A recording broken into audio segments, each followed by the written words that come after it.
having come since 1969, you build up an expectation after hearing 2 years of lectures and coming every so often and seeing pictures and hearing Prabhupada talk.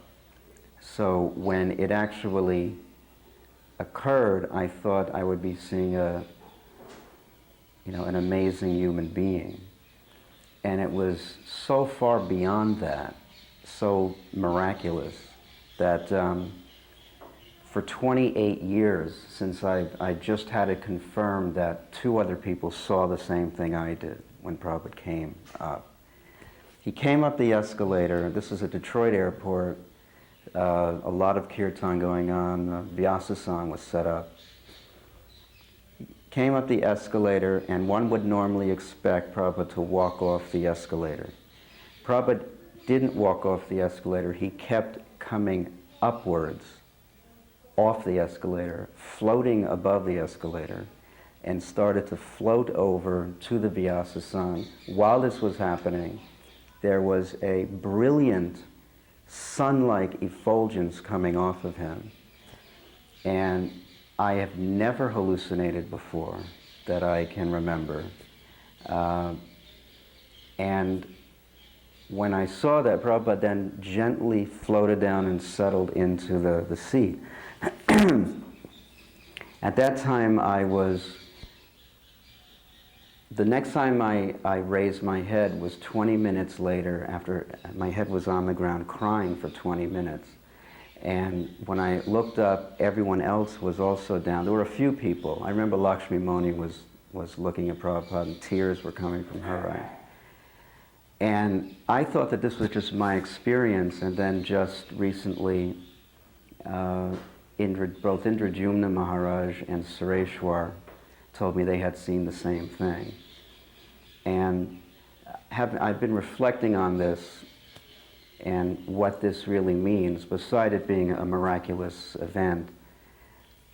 There's been a lot of talk recently about the importance of Vani, that the instructions are the most important thing. But I really think that Vapu is equally as important. And why is because it gives you faith in the Vani.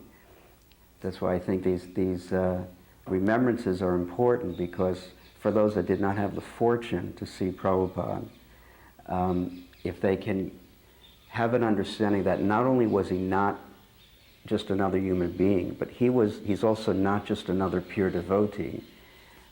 He did something that is unique in the history of Vaishnava culture, in the depth of his surrender and where he went around the world. So I think it's very important to have both equally. And if one could not have the fortune to be there, then they can hear about it. So I had gotten my degree in biology from University of Buffalo, and I always wanted to use that. So I wrote to Srila Prabhupada, it must have been 1972 or 73, and said, can I come to India and study under your Ayurvedic doctor? Prabhupada had an Ayurvedic physician in Calcutta, and I wanted to dovetail in that way. So I didn't get an answer, and because Srila Prabhupada was traveling a lot, but I had collected and I came to India, and I went to Delhi and stayed at that temple, and Prabhupada was there. And I remember the first time I brought this up to Prabhupada, Shruti was massaging Prabhupada on the roof of the Delhi temple. It was a beautiful sunny winter day. And I walked up and I said, Srila Prabhupada, my name is Satyanarayana Das. I wrote you about studying Ayurveda under your... And he interrupted me and he just went, he said, not now. You know? I thought, why don't I just jump off the roof at this point? Because my first real meeting, I guess, I just felt, besides the initiation, And I felt I had displeased him by my very presence. And so I just, okay, Srila Prabhupada. And I said, but I'd like to talk to you about this later. And the later was about 5 months later in Calcutta. And I was ushered into Srila Prabhupada's room by Satsvarup Maharaj. And he kind of said, okay, you can ask him this if you like. It was kind of, he kind of sensed what the answer would be. And it was an incredible vision. When I walked in, Srila Prabhupada was sitting like this, like he used to do behind his desk. And in a very comfortable way, he was gesturing to the devotees present. And the only problem was there were no devotees there.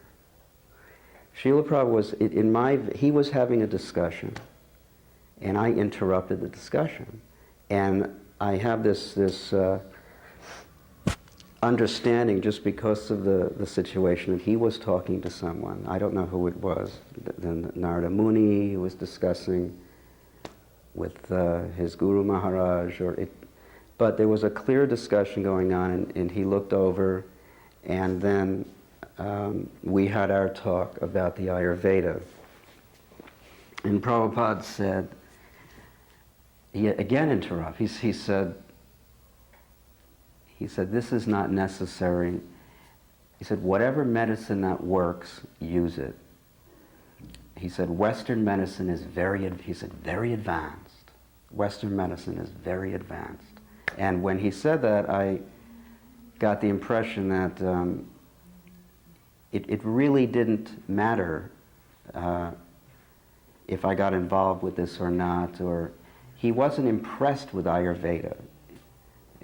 He said, whatever medicine that works, use it. And he lifted up his book and he said, work with my books. I think it was the Krishna book. He said, just work with my books and be a spiritual physician. Be a spiritual doctor. And, it was such a relief, because I really felt that for some reason, I had to make use of this, educational investment I had made. But there was, I've learned that there's, material education, you can get an impression, or you can get analytical abilities which you can apply in Krishna consciousness. You don't have to use that specific knowledge.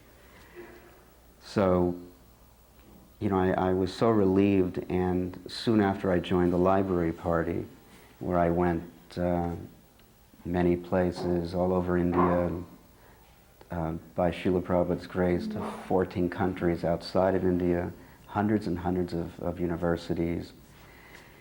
And the feeling was wonderful whenever you'd put a set. I had done single books before, but when you put a whole set, Prabhupada said it's like installing a deity in the university. It will be there for hundreds of years. And the feeling was very wonderful. I think there was someone at the Bhagavad-Dharma lectures that asked the question, it was a guest, and Prabhupada was talking about, he might have mentioned dogs, hogs, camels, and asses at one point, and I think the person said, what's wrong with being a dog? What's wrong with that? And his mood was so challenging, and Prabhupada said, I bless you. It's like, and I think everyone was kind of shocked. But Prabhupada said, if that's what you want. It was like, it was terrifying, actually. Because, as far as we were concerned, that's where he's going, I was at the Bhagavad-Dharma lectures that Prabhupada gave on in New Vrindavan, Janmashtami 72. And there was a kirtan that almost rivaled my first sight of Prabhupada. Bhardaraj was chanting, and the kirtan seemed to move up over the stage, kind of floated up over the stage, and then Vishnu Jan took it over. He developed it very, very beautifully, and during this time, Srila Prabhupada had closed his eyes, and he was playing cartels, and he was doing it with greater and greater force. And the kirtan went on, and Prabhupada started rocking back and forth and really smashing them with force. And at one moment, at a crescendo of Vishnujan's chanting, Prabhupada interrupted him. He completely just interrupted him, just like he wasn't even there, and he started taking over. It seemed like he had to take over the kirtan. And everyone went, all I can remember is about 400 arms outstretched to Prabhupada. We all crushed into the stage, and the tears were flowing. It's like the sky opened up, love of Godhead came down, and Prabhupada was crying, and then everyone, it increased that, exponentially. And I think everyone was just, everyone cried until they were just whimpering. And it was the most amazing kirtan I've ever experienced. And this was, Prabhupada he was like delivering love of Godhead to us.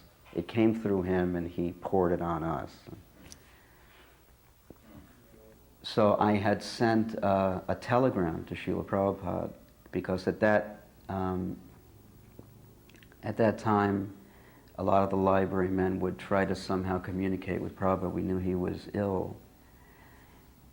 And of course, it was all done in that military way. Prabhupada's letters are Camp London, Camp Baroda. So I remember sending one telegram, Camp Surabaya, Indonesia. We've just penetrated the interior. And 20 universities have taken, 20 Muslim universities have taken, and that is a Muslim country. And I don't know, it must have crossed in the telegram, Western Union must have crossed because, I guess when he got it, they said they read it, they would read him the telegrams. But then I traveled on for a day or two more, and Srila Prabhupada had already passed away. Because when I got to Bali, he had passed away 3 days earlier. But I still felt the exact, precise feeling from doing the universities, that rush of ecstasy that Srila Prabhupada gave when you would put this set of books in the library. And so it's just an illustration that whether we think Prabhupada is here or not, he's here. When we, engage in devotional service and kind of do what he wants us to do, we are rewarded with, a type of spiritual recognition of what we're doing. And, of course, when I got to Bali, then I had my reaction. But, Prabhupada is definitely still here with us.